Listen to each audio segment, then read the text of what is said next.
Murder! Uh-oh, what's goody? Right now, the clip you're looking at is the proof of the flash test of this look.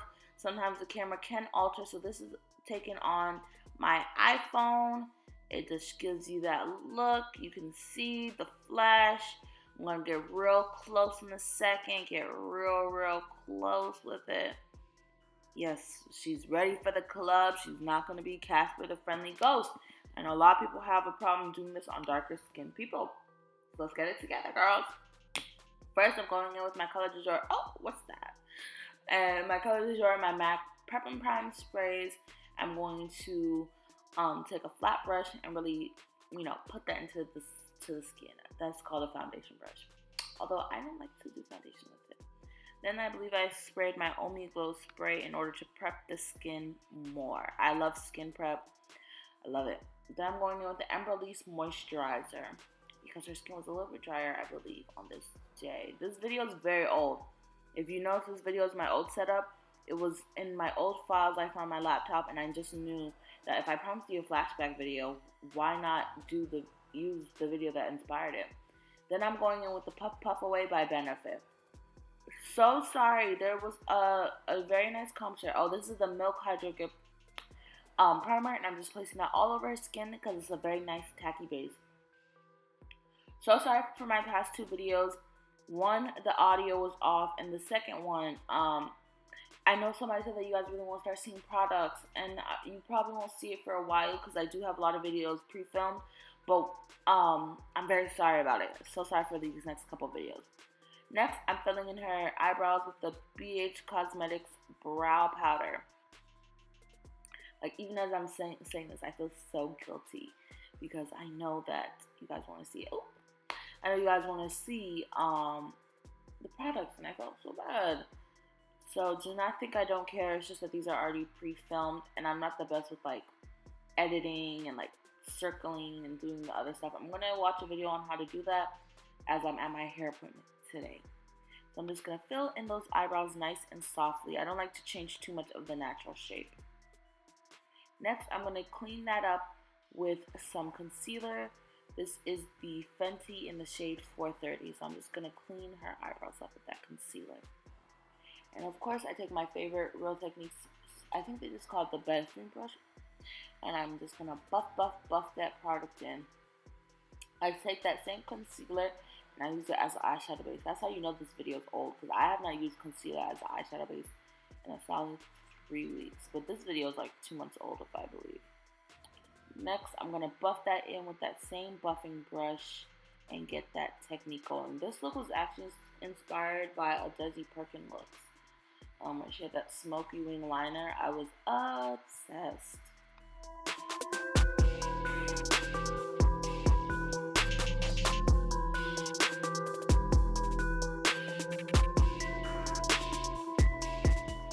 Oh, I decided to take some tape to make sure the sides were clean. So next, I'm just going in with the shade from my 25D palette. You guys are gonna kill me. It's so embarrassing. Oh my god, I need to start showing the product. And then I just go with a deeper brown shade. I didn't go too deep for this look because I wanted to mainly stay focused on the liner. I wanted it to be more of a soft glam look. I'm so happy that soft glam is going viral on Twitter. But I've been on. Okay, in my Beyonce voice, I've been on. And then I just take a neutral brown shade and I'm just patting that over the lid. The reason why I didn't cut the crease, although that would have made the shade more vibrant, is because I didn't want a defined lines. I like a more blown out shadow look.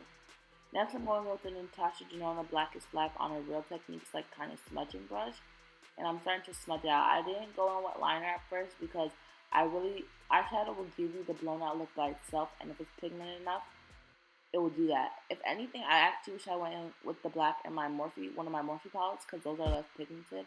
Because by the time I was finished with this, it looked almost to the same equivalent as a real liner, so then I had to keep buffing it out.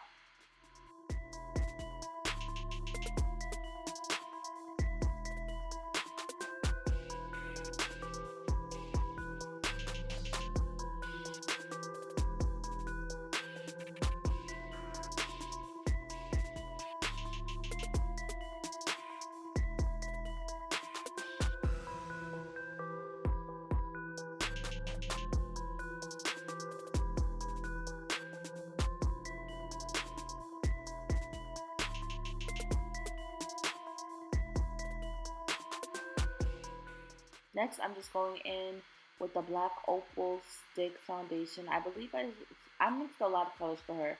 I did like hazelnuts, CAROB I remember using. Yeah, I think this is hazelnut and CAROB. I just go and I buff that in with the buffing brush from Real Techniques.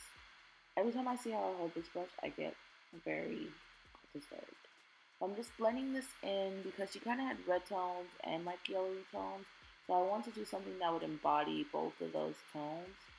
And I kind of kept the lighter around the perimeter. So I'm just going to buff this foundation all into her skin.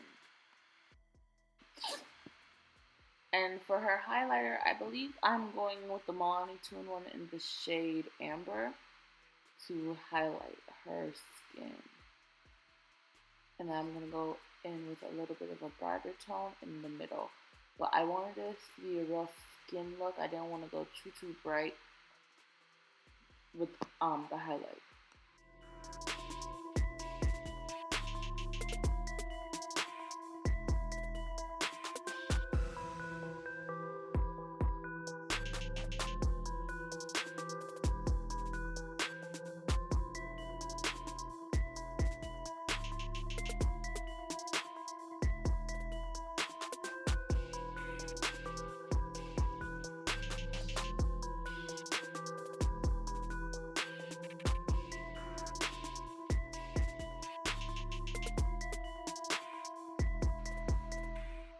Next, I'm just buffing that highlighter in.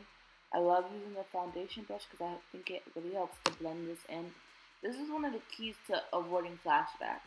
So as you guys see, I went in with the highlighter shade that very much so mimicked the natural highlight she had before. And then I went in with my foundation brush to buff out those edges. And what you're going to see me doing here, you see how I'm really making sure I blend that concealer out? That was one thing that used to cause me flashback a lot of times. Unblending concealer, once you put powder on it, for some reason it just settles really funny and it like clings onto patches. Like the powder will cling onto like the clump. So then you can't properly wipe away the powder. And it's the powder that causes the flashback.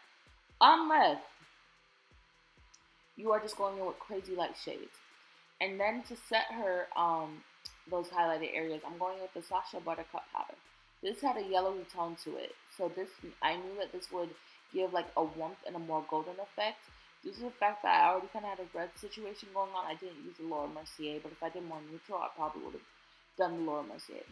Then to sweep off this powder, I'm using the face powder to sweep it off. This is also going to help to combat the flashback potential because you're adding color as you're sweeping away the powder, which can sometimes alter the color of your makeup. So then, and look at that small brush. I'm really making sure I sweep away that powder. Make sure you sweep. I'm going in with my bronzer from Hoola Toasted.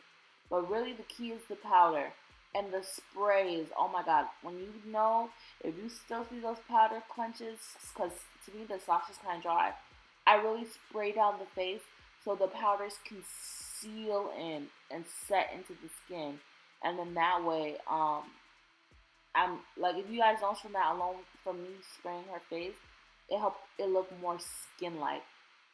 Next, I'm going in with the Ruby Kisses dark brown liner, and then on the inside, I go in with the shade Knock on Wood by Dose of Colors, and then for the gloss, I go in with Honey Bum from Dose of Colors, and then I go in with the shade from Colourpop. It's called Juicy. The Colourpop liners are the Colourpop glosses are so good. I cannot wait to show you guys my kit tour. There's been an issue why I haven't been able to get it up. I'll talk about it in the video. But don't think I'm not filming it. It's just there's a current situation going on. And as soon as I can fix it, I'll do it. This is the final look. Some beautiful, soft, sultry glam. This is my first time doing that smoked out wing liner. Don't kill me in the comments. Bye. Love you.